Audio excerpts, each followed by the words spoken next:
कालो हरो कष्ट हरो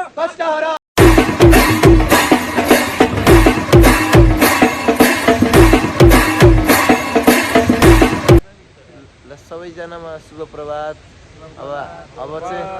अब हाम्रो चाहिँ यात्रा सुरु भएको छ। यात्रा टु कारे दुप्चेश्वर महादेव। दुप्चेश्वर महादेवको बाटो हामी यसरी देखाउँछौँ। उहाँ झरनाहरू छन्, वाटरफल्सहरू। Dupcheshwar Mahadev which is uniquely recognize as the second Pashupatinath of Bagmati province. यो चाहिँ बागमती प्रोभिन्सको नुवाकोट जिल्लामा अवस्थित छ। दुप्चेश्वर महादेव त्यहीँ अवस्थित छ र हामी जाँदैछौँ। यहाँ चाहिँ हाई डिस्चार्ज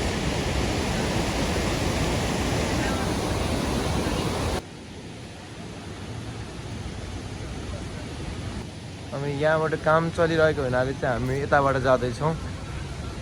यस्तो सर्टकट बाटो।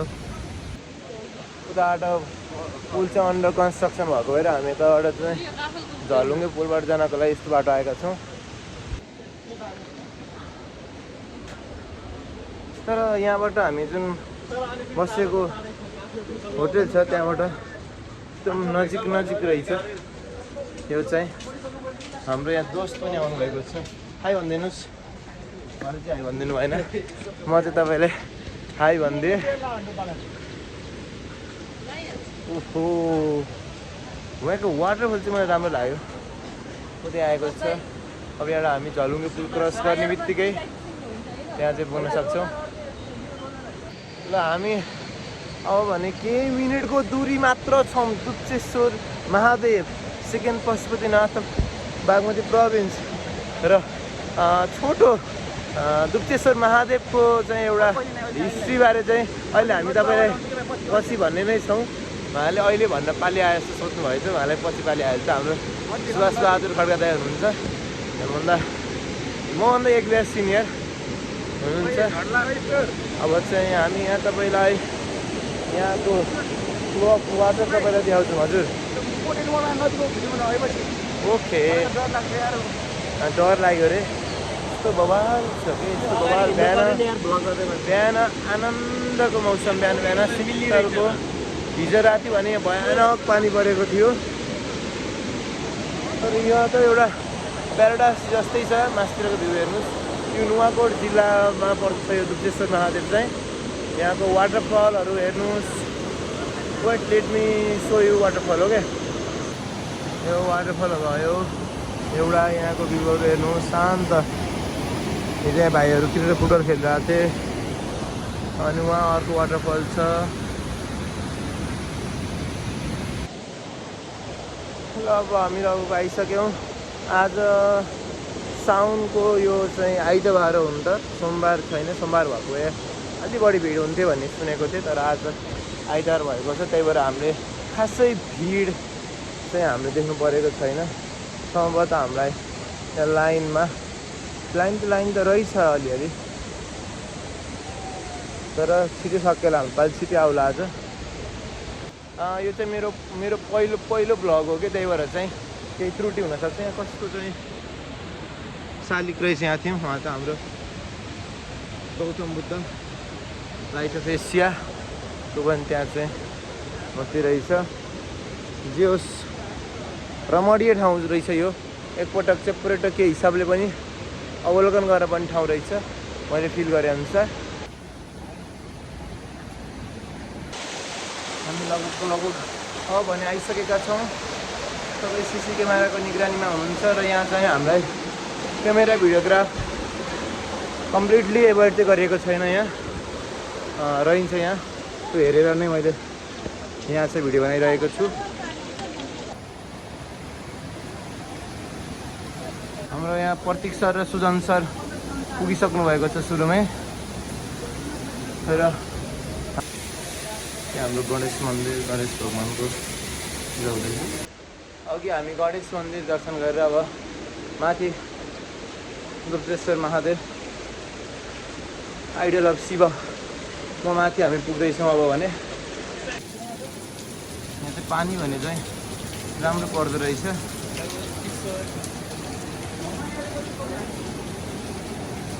सागर सर के भन्न चाहनुहुन्छ आजको यात्राको लागि? आजको यात्रा एकदमै विशेष छ हाम्रो। हामी सबै हाम्रा होस्टेलमेट साथीहरू भाइहरूसँग यो रमाइलो क्षणहरू एकअर्कासँग स्पेन्ड गर्न पाउँदा धेरै नै खुसी लागिरहेको छ। प्लस यस्तो धार्मिक ठाउँमा आइरहेको छौँ, मन एकदम प्रफुल्लित भइरहेको छ। अब हाम्रो पछाडि सुजन सर हुनुहुन्छ। ल सुजन सर, कस्तो लागिरहेको छ आजको यात्रा? आजको यात्रा एकदम धार्मिक छ। हामी सबै होस्टेलको बासिन्दाहरू एकजुट भएर मन्दिर दर्शन गर्न आएका छौँ। यो श्रावण महिनाको पहिलो हप्तामा हामी यहाँ उपस्थित भएका छौँ। हामी एकदम उत्साहित छौँ र मन्दिर एकदम राम्रो छ। हजुर पनि घुम्न आउनुहोस्। हामी चाहिँ हजुरहरूलाई हामीसँग गइरहनु होला। हामी हजुरलाई दुप्तेश्वर महादेव आफू आउन नपाए पनि सम्पूर्ण कुराहरू तपाईँलाई देखाउनेछौँ। यो चाहिँ श्री दुप्तेश्वर महादेव अखण्ड द्वीप रहेको छ। यो चट्टानको बिचमा अखण्ड द्वीप अवस्थित रहेको छ। महादेवले हामी सबैले रक्षा गरौँ।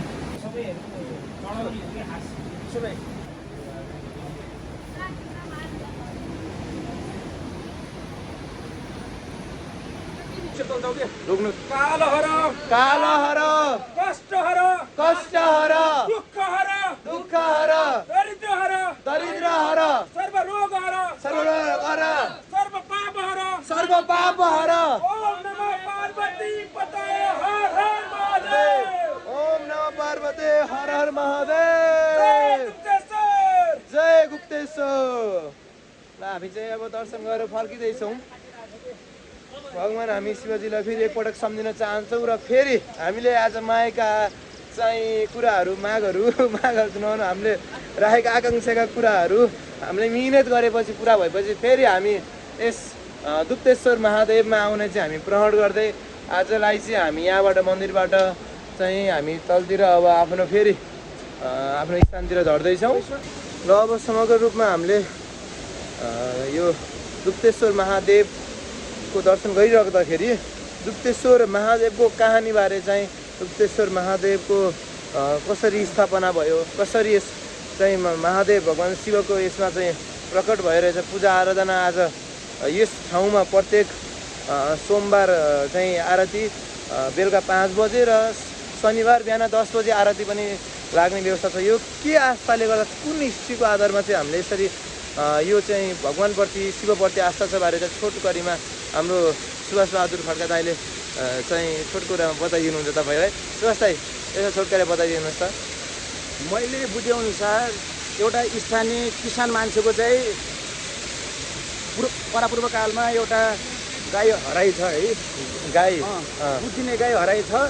दुध दिने गाई हराइसकेपछि उहाँलाई चाहिँ उति बेलाको जमानामा त जो गाई गोरु भनेको त सम्पत्ति हो नि त, होइन भन न। उति बेला चाहिँ सम्पत्ति मानिन्थ्यो।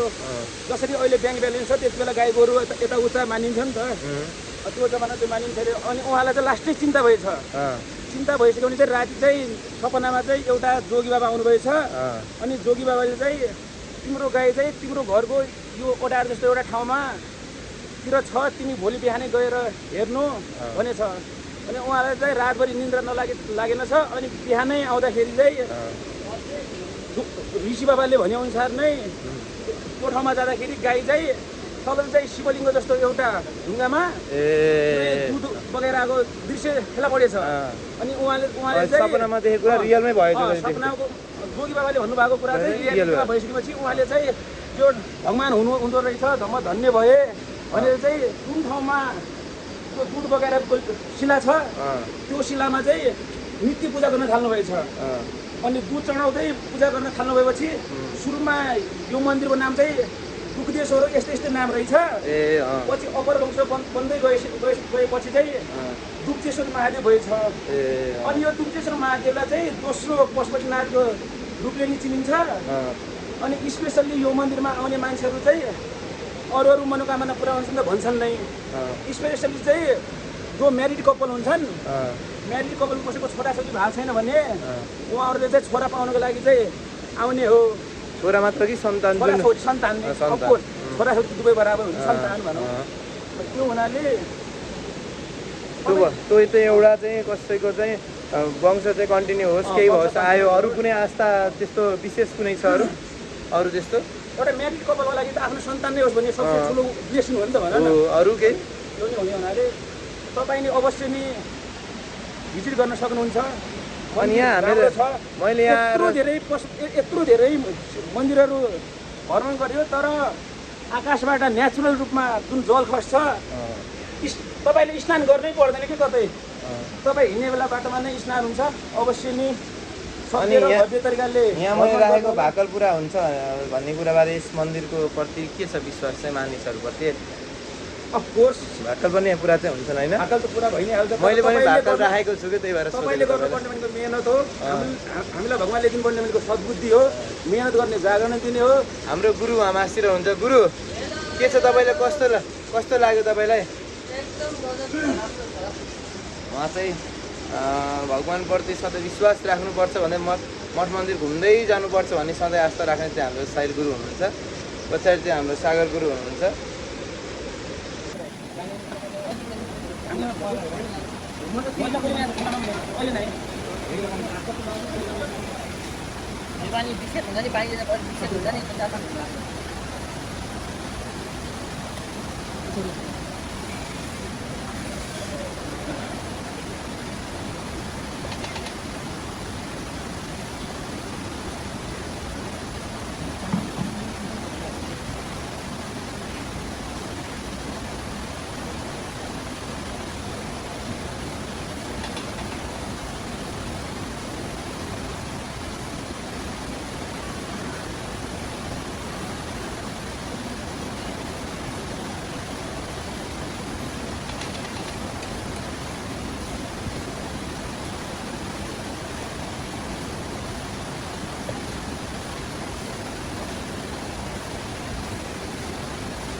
ल अब चाहिँ हामी यात्राको क्रममा खेतमा आइसकेका छौँ हामी।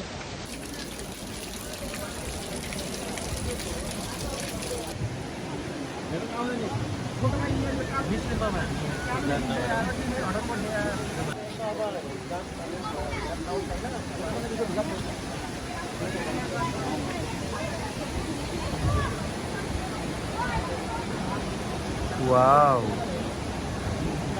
यहाँ चाहिँ मुक्तिनाथ हाम्रो दर्शन गरे जस्तो यहाँ पनि कति धेरै तारा रहेछ। यहाँ चाहिँ राम्रो रहेछ। यहाँ झरिसकेपछि बस्नको लागि पनि पार्क जस्तो व्यवस्था। ल हेर्नुहोस् है, एकैचोटिमा नरिवल फुट्यो, एकैचोटिमा नरिवल फुटाल्नु भन्छ हाम्रो ईश्वर गुरुले।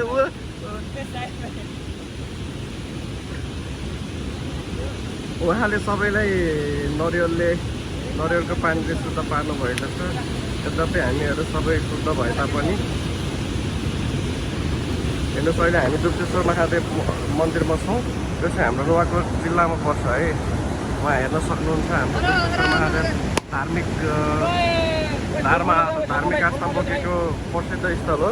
उहाँ अर्को साहिल गुरुले पनि फोरिसक्नु भएको छ नरिवल, र आफू पानी चाहिँ खाइसक्नु भएको छ मजाले। नरिवलको पानी भन्दा पनि नरिवलको हाम्रो अब इन्जिनियर साहब सिए साहबले पनि